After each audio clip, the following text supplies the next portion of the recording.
This is Jordan Tower with JT News. Make sure you smash that like button, smash that subscribe button. Let's get right into the news. All right, so we got Young Miami. This is an old tweet where she says, "You would, if I wanted you to eat it, Diddy, would have had you on your knees. You would eat her." Yeah, she thought this was cute back in 2022. Then 2023, she had more like, "I'd let him pee on me," all this other shit. Maybe this is the kind of freak he needed, right? Well, they don't follow each other anymore. She's packed her bag. She's left. She probably kept the Maybach, okay? And, it's a wrap because he has nothing to offer her anymore. It is what it is. Diddy was old footage with Coi Leray. He was trying to, get her into the little loop.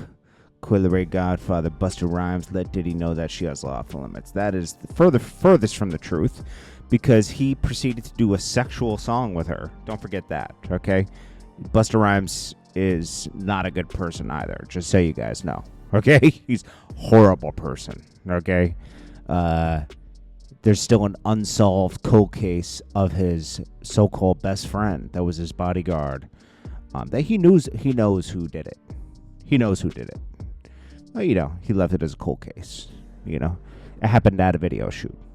So, and he let it be a cold case. He's not a good person, okay? If your friend lets you die like a dog and there's no justice, it is what it is. And he's not from the streets. So don't tell me, "Oh, Busta Rhymes is from the streets." He's from Long Island, bro. Okay? He's not from the streets. I'm not saying Long Island's soft. I'm just saying he's not a cold-hearted. Like, he started rapping when he was like 16, okay? He had a group, I think, when he was 18. He wasn't growing up in the streets selling packs of coke, or keys of coke, I mean. DeVonta Smith is sparking conversation for buying this house in New Jersey after signing a $75 million contract. I think that's smart. You might get traded. You want to own all these big-ass houses you can't sell, like he could sell this house, he could make it nice inside. Maybe it is nice inside already. It's simple. It's easy to take care of. Ebro, he's part of the problem, right? He's at Apple Music now. Still part of the problem that he was at Hot 97. I remember Ebro blamed 50 Cent for ruining New York hip-hop when he was the actual 50 Cent made the point saying, "You were the program director. Were you playing their music? Because their music stopped playing because you stopped playing it." Good point. Albums represented a cultural... So, he's talking about the 100 best Apple Music stuff. Whatever. It was a trash list. All these lists are always trash, It's hard to please everybody, so... It is what it is. 4 Bats loses the ski mask because he can afford to have hair installed on his head now, which is dope. Okay, so good for him. Joe Budden. Okay, so this is fun. This is interesting to me. So Joe Budden was pressured into reacting to the Diddy footage that came out. He said, "This is disgusting. He's stalked, and how you give us this half-hearted apology that's almost a slap in the face." What else did he say? He said, let's see, what was the... I think that video allows for everything to be back on the table. He says everything's back on the table with Diddy after seeing that video where he just ferociously attacked her. He said he says this guy doesn't know when to shut up. When Diddy was posting, he said, "Time will tell, time will tell the truth, da-da-da-da-da." Then this video drops, right? And everyone's like, wow. I'm going to tell you something. All these people that are coming out that were Diddy's friends that are disgusted. I didn't know. You knew. The industry knew Diddy wasn't good. If you're anywhere in the music industry, you'll hear that Diddy is not a good person. You'll hear the stories, okay? Or you'll witness them if you're around Diddy. You'll witness some weird stuff, and you know that this guy's into some weird stuff. He's power tripping, the way he handles people, the way he doesn't pay people, the way he treated the Locks and everybody else. But you know what? Everybody needs a check in the end of the day. And that's how a lot of these guys get over, because they're the people cutting the checks. We do need money to survive. Even though all money's not good money, we do need money to survive. Everybody does want to be driving a nice car. Everybody wants a nice house. Everybody doesn't want to struggle. So sometimes you'll sit around and look the other way. But let's not act shocked now. Oh my gosh, it's disgusting. You knew this was going on. Joe knew it was going. It's funny, Joe Budden is slightly Diddy-ish, okay, himself.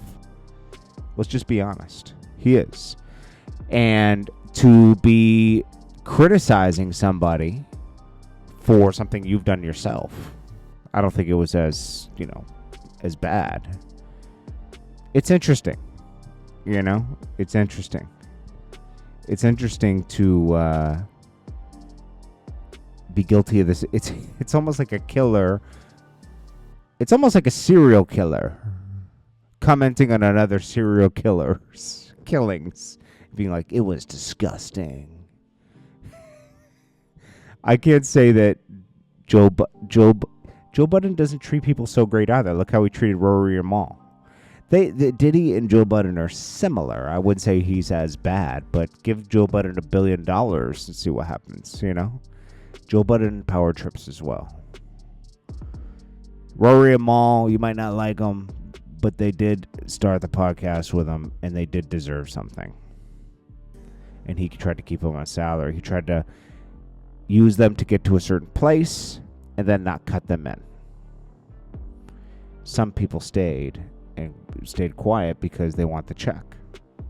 Rory and Mal took a chance, and they have their own thing going. It's not as big, but it's still going.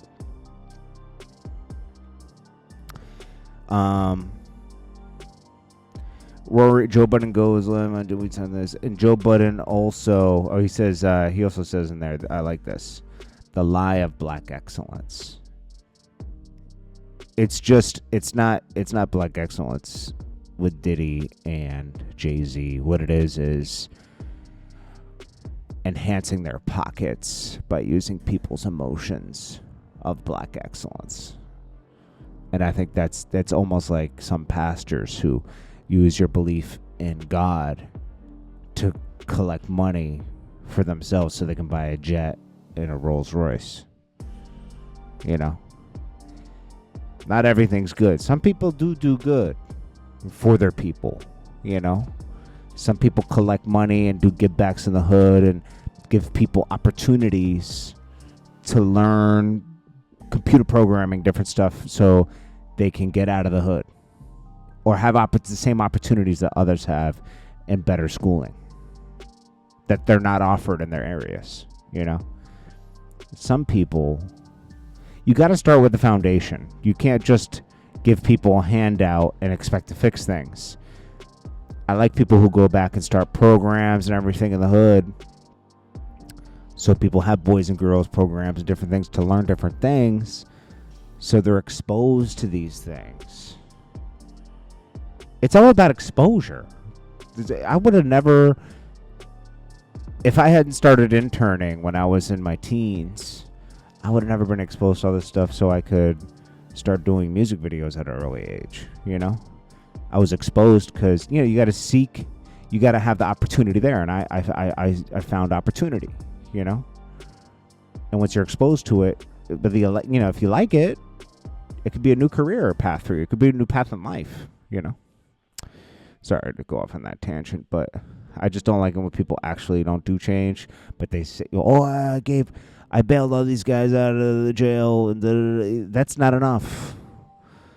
Real change is starting from the foundation. This is Jordan Tao with JT News. I'll check you guys later. I appreciate you all. Peace.